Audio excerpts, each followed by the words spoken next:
Venezuela நாட்டில் அடுத்தடுத்து ஏற்பட்டுள்ள மிக மோசமான நிலநடுக்கங்களில் பலியானோரின் எண்ணிக்கை 1400 உயர்ந்துள்ள வேளையில் கட்டிட இடிபாடுகளுக்குள் சிக்கியிருக்கும் உயிர்களை காப்பாற்ற மீட்பு படையினர் காலத்தோடு போட்டி போட்டுக்கொண்டு தீவிரமாக போராடி வருகின்றனர். இந்த கோர இயற்கை பேரிடரால் ஆயிரக்கணக்கான குடியிருப்பு கட்டிடங்கள் தரைமட்டமாகியுள்ளன. பெரும் அளவிலான மக்கள் கடுமையான காயங்களுக்கு உள்ளாகி தங்களின் வீடுகளையும் இழந்துள்ளனர். தொடரும் நில அதிர்வுகள் மற்றும் போக்குவரத்து துண்டிப்பு ஆகிய சவால்களுக்கு மத்தியிலும் உள்ளூர் அதிகாரிகளும் அனைத்துலக மனிதநேய அமைப்புகளும் இணைந்து தேடுதல் மற்றும் மீட்பு நடவடிக்கைகளை முடுக்கிவிட்டுள்ளனர். பாதிக்கப்பட்ட பகுதிகளில் வெனிசுலா அதிபர் அவசர நிலையை பிரகடனப்படுத்தியுள்ளார். மேலும் மருத்துவ பொருட்கள், உணவு மற்றும் மீட்பு கருவிகளை வழங்கி உதவுமாறு அனைத்துலக சமூகத்திற்கு அவர் அவசர அழைப்பு விடுத்துள்ளார். மின்சாரம் மற்றும் குடிநீர் விநியோகம் முற்றிலும் தடைப்பட்டுள்ளதால் பேரிடர் பகுதிகளில் நிலைமை மேலும் மோசமடைந்து வருகிறது.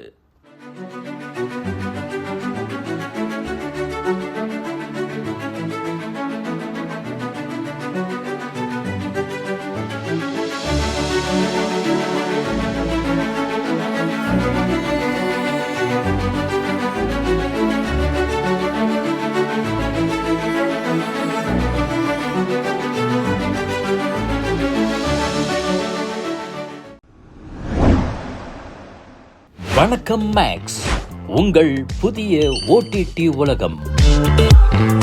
எல்லா வகை தகவலும் பொழுதுபோக்கும் ஒரே இடத்தில், குறைந்த விலையில் நிறைந்த அனுபவம்.